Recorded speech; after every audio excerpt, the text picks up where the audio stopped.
presentar? Yo. Bueno. Bien. Y comenzamos. Bien, nosotros somos el equipo de sistemas de crecimiento microbiano. Este equipo está conformado por yo, su servidora, Eunice Muñoz Vázquez, Jesús Antonio Mauricio Aguiña, Israel Alejandro Muñoz Huitrado y Juan José Ornelas Estrada.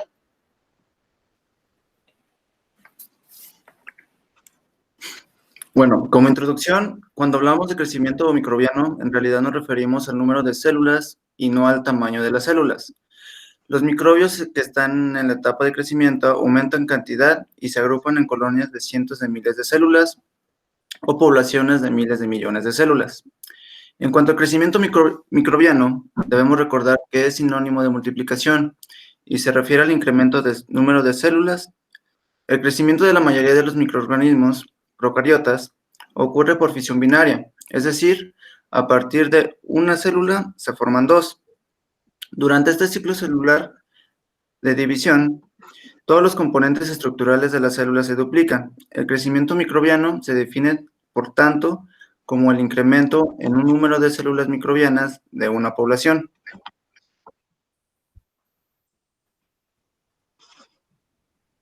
Aspectos a considerar. Los aspectos que debemos de considerar son la velocidad de crecimiento y el tiempo de generación. La velocidad de crecimiento es el incremento en el número de células o en masa celular por unidad de tiempo. La velocidad específica de crecimiento es característica para cada tipo de microorganismo y medio de cultivo, sustrato.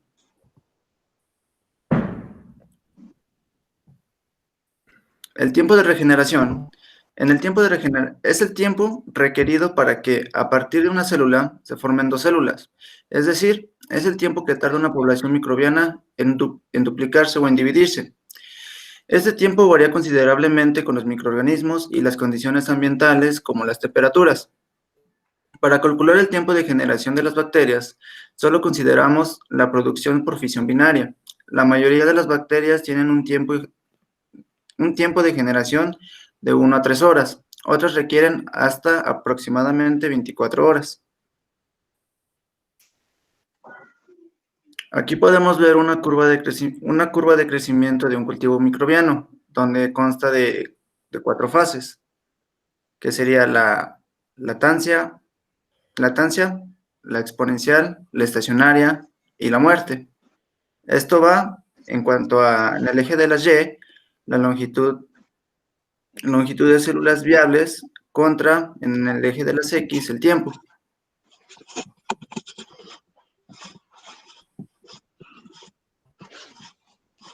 ¿Qué es? Es el conocimiento de cómo se expande la población celular. Es útil para el desarrollo de métodos de control para el crecimiento microbiano. Adquiere relevancia en el número de la biomasa en los productos que se pueden llegar a obtener. Se puede subdividir básicamente en 4 fases, que es las que ya mencioné anteriormente. La fase de la latancia, la fase exponencial, la fase estacionaria y la fase de muerte o declive. La fase de latencia. La fase de latencia es el periodo de adaptación de los microorganismos al medio. En esta fase, el número de microorganismos pertenece constante o incluso puede que disminuya. Una vez adaptados al medio, comienza su multiplicación lentamente. En la fase exponencial, en este periodo los microorganismos se multiplican activamente y su número aumenta en progresión geométrica. Los tiempos de duplicación son muy cortos. Aquí podemos ver la gráfica de latencia y la fase exponencial, que son las primeras dos. La fase estacionaria, en esta fase el número de microorganismos pertenece prácticamente constante, estableciéndose un equilibrio entre la reproducción y la muerte de los mismos como consecuencia del agotamiento de los nutrientes esenciales o la acumulación de metabolitos inhibidores. La última fase es la fase de muerte o de declive.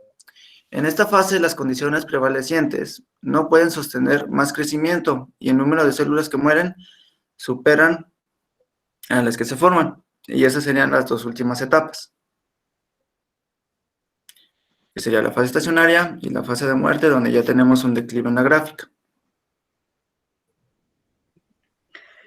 Bien, ahora vamos a ver factores que influyen en el desarrollo de los microorganismos. Los requerimientos para el crecimiento microbiano pueden dividirse en dos principales categorías, físicos y químicos.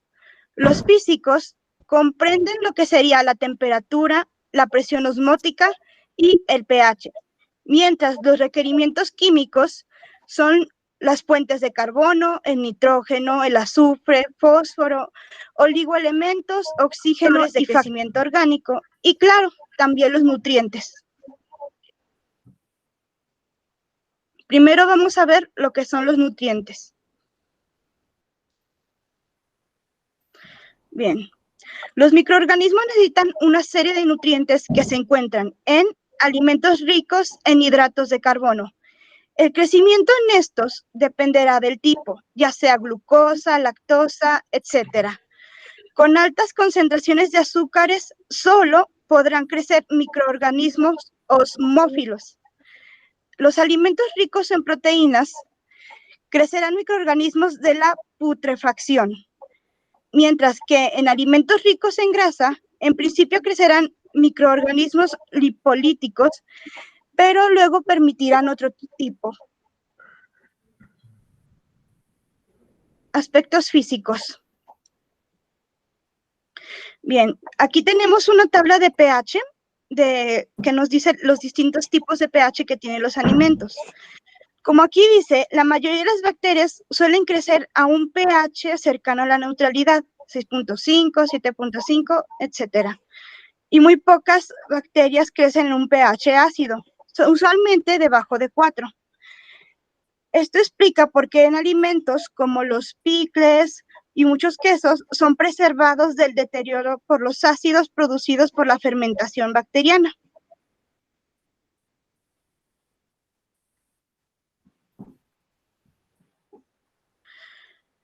No obstante, algunas bacterias, denominadas acidófilas, toleran notoriamente bien la acidez. Hay un tipo de bacterias que las vamos a identificar como quimiautótrofas. Estas pueden sobrevivir a un pH de 1, mientras los hongos filamentosos y las levaduras crecen en valores cercanos a 5 y 6. La alcalinidad también suele influir en el crecimiento microbiano, pero rara vez se utiliza para conservar alimentos. Cuando las bacterias se cultivan en el laboratorio, a menudo producen ácidos que al final pueden interferir en su propio crecimiento. Para neutralizar esto y mantener el pH adecuado, se le agregan soluciones buffer.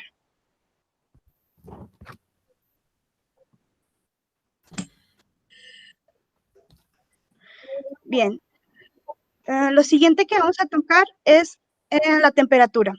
Las bacterias, bueno, los microorganismos, suelen vivir o crecer en 3 tipos de temperatura diferente: la mínima, la óptima y la máxima, siendo la mínima la más baja a la que puede crecer la especie, la óptima a la cual la especie tiene un mejor rendimiento y la máxima a la cual el crecimiento puede verse deteriorado o incluso matar a la especie.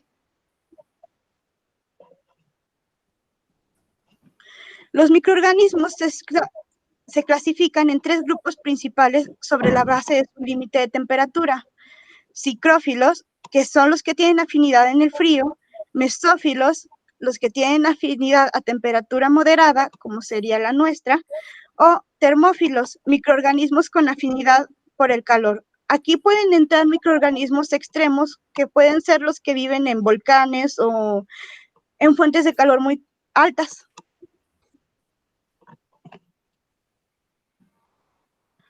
Presión osmótica. Casi todos los nutrientes de los microorganismos son obtenidos por medio del agua. Por ende, pueden estar constituidos de 80-90% de agua. Cuando la presión osmótica aumenta, el agua se ve obligada a ser eliminada de la célula.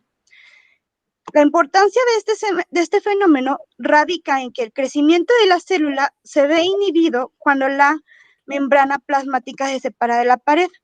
Aquí tenemos una imagen que nos explica cómo es que la presión puede influir en la ruptura de la pared y por ende afecta el crecimiento de nuestro microorganismo a estudiar.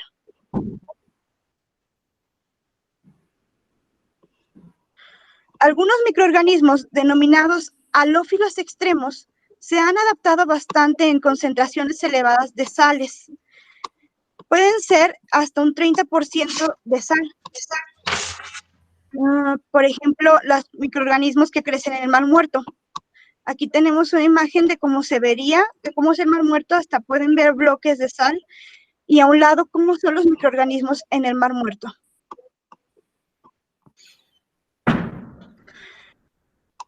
Los más comunes son los halófilos facultativos. Estos no requieren concentraciones elevadas de sales, pero pueden crecer hasta una concentración del 2%, mientras que otras especies pueden tolerar hasta un 15% de concentración de sal. Bueno, ahora veremos los aspectos químicos, empezando por el carbono. Este elemento constituye la estructura básica de la materia viva. Es necesario para todos los compuestos orgánicos que forman una célula viva. La mitad del peso seco de una célula bacteriana típica es de carbono. Los quimioheterótrofos obtienen la mayor parte de su carbono de la fuente de su energía, materiales orgánicos como proteínas, hidratos de carbono y lípidos. Los quimioautótrofos y los fotoautótrofos obtienen su carbono del dióxido de carbono. Y el oxígeno, que pues los organismos que requieren oxígeno para vivir se denominan aerobios estrictos. Son microorganismos que no pueden utilizar el oxígeno molecular en las reacciones que producen energía. De hecho, la mayoría de ellos son perjudicados por su presencia. Están en desventaja porque el oxígeno es poco soluble en el agua de su ambiente. Por ende, muchas de las bacterias aerobias han desarrollado o conservado la capacidad de continuar creciendo en ausencia de oxígeno. Estos organismos se denominan anaerobios facultativos. Pueden utilizar el oxígeno cuando está presente, pero pueden continuar creciendo mediante la fermentación o la respiración anaeróbica cuando no hay oxígeno disponible. El nitrógeno, azufre y fósforo. El nitrógeno constituye cerca del 14% del peso seco de una célula bacteriana. El azufre y el fósforo juntos constituyen alrededor de otro 4%. Los microorganismos utilizan el nitrógeno sobre todo para formar el grupo amino de los aminoácidos de las proteínas.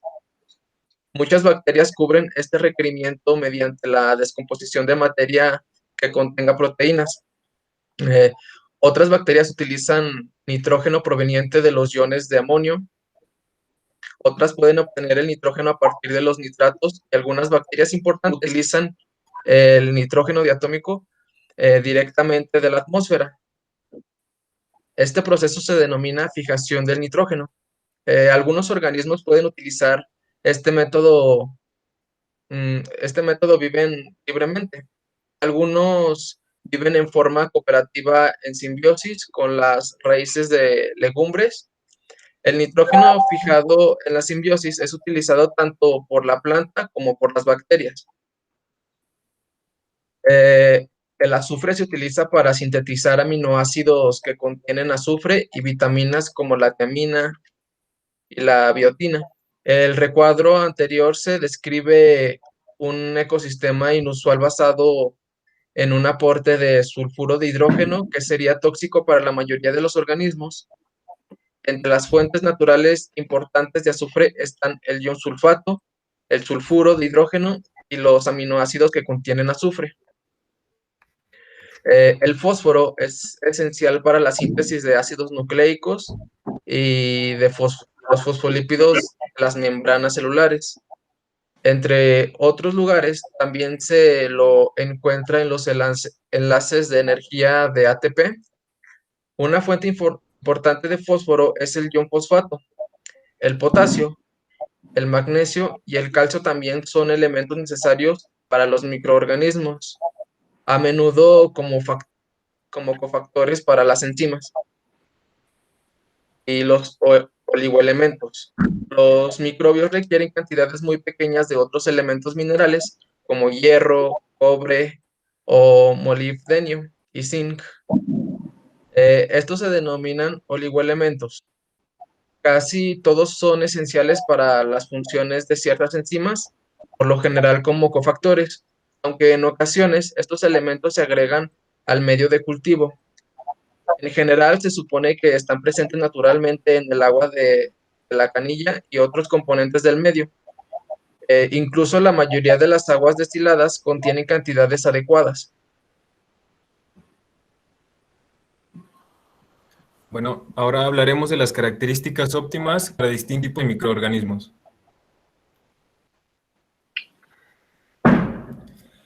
En esta parte vamos a dividir en 3 secciones, que va a ser hongos y levaduras, bacterias y virus. Empezamos con hongos y levaduras. En la imagen se puede mostrar una imagen dividida a la mitad, donde en la parte derecha se ven las colonias y a la izquierda las colonias de hongos filamentosos. Bueno, recordemos que se denomina levadura a cualquiera de los diversos hongos microscópicos unicelulares que son importantes por su capacidad para realizar la descomposición y fermentación de diversos cuerpos orgánicos, principalmente los azúcares o hidratos de carbono, produciendo distintas sustancias. La mayoría de los hongos filamentosos y levaduras son aerobios. Son capaces de crecer a pHs ácidos. Se utiliza en los medios de cultivo para inhibir el crecimiento de bacterias. Cultivo en laboratorio, la mayoría de ellos también entre 22 y 25 grados centígrados. La mayoría de los medios de cultivo generales para hongos filamentosos y levaduras contienen peptona, algún hidrato de carbono y agar. Esto es para impedir que el criano en estos medios de cultivo generales se acidifican o se añaden antibióticos.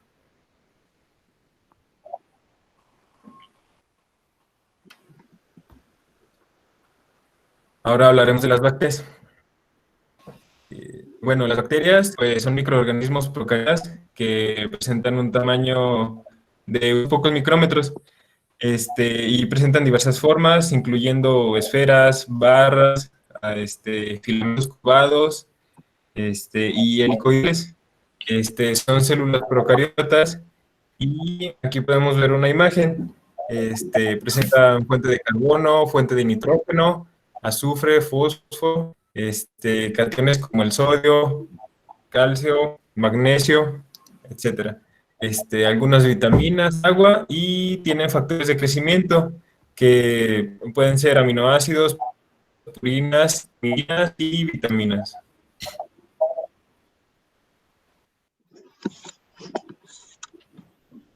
De los virus.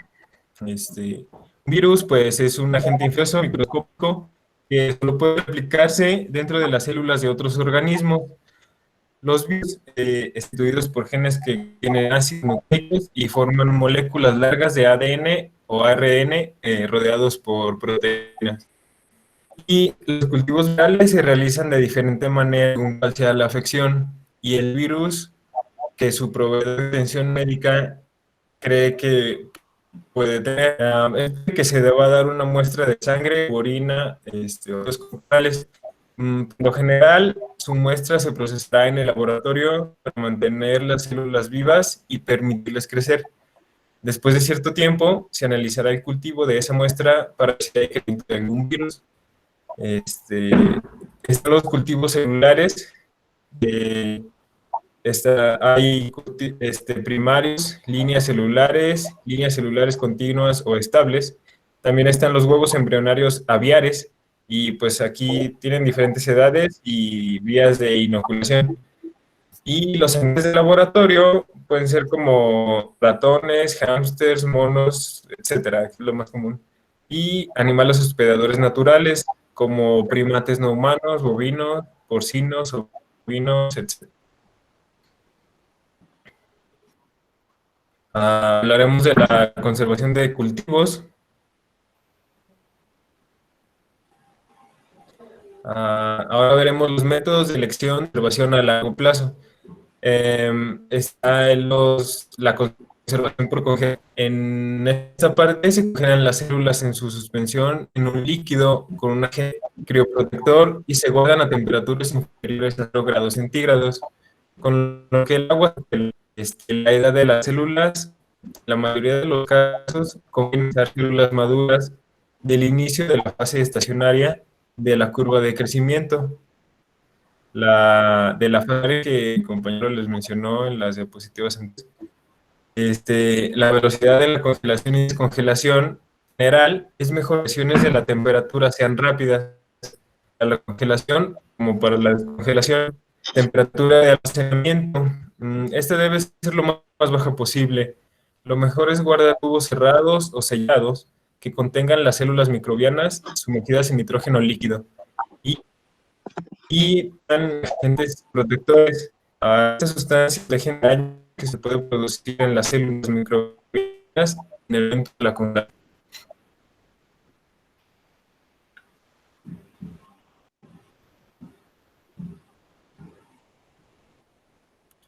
Ahora veremos la conservación por liofilización. Los tipos de microorganismo. Hay algunos microbios que no resisten la liofilización y lógicamente serán aquellos que contengan más agua en su interior. En la concentración celular, logran suspensiones celulares con una concentración de orden de 108 a 109 células por mililitro en cada caso de las bacterias, y algo inferior en el caso de los hongos filamentosos y levaduras. En la temperatura de la sublimación debe ser lo más baja posible sin subir encima de los unos 50 grados centígrados. La hidratación alcanzada debe ser lo más alto posible. La atmósfera del tubo, las células liofilizadas se guardan en tubos cerrados y dar la adaptación como la presencia de un gas dentro del tubo, como puede ser el oxígeno, ya que puede dañar las células. Y en condiciones de almacenamiento, la temperatura debe de ser constante, preferentemente a unos 18 grados centígrados y sin bajar los 0 grados centígrados. Los biófilos se deben guardar en la oscuridad.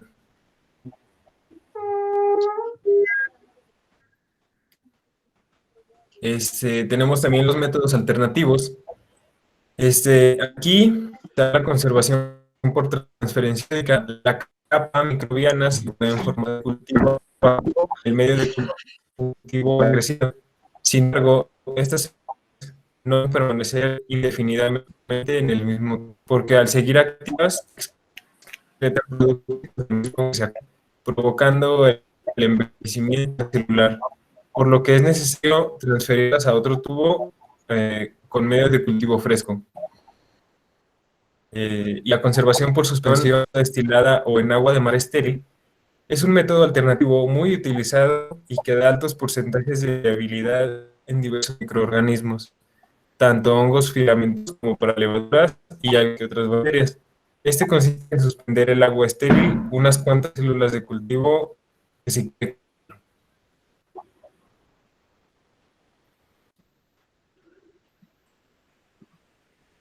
Y por último, veremos los métodos. Aquí está la desecación en papel de filtro. Aquí se utiliza un papel bastante absorbente que se impregna en una solución muy densa de células y se deja secar al aire. La desecación en el suelo, arena, sílica gel, etc.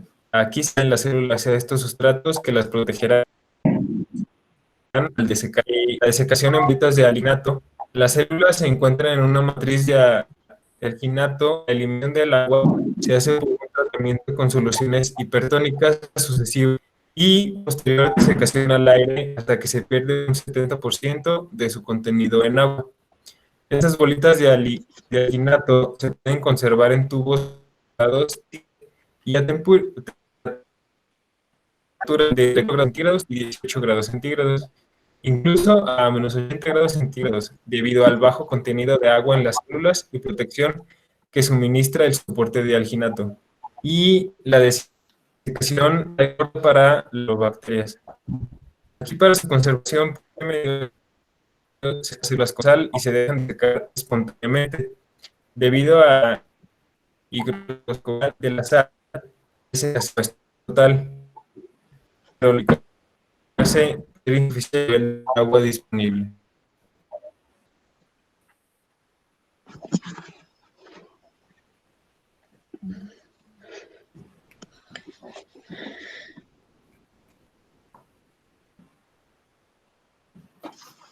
Ok, eso sería todo de nuestra parte.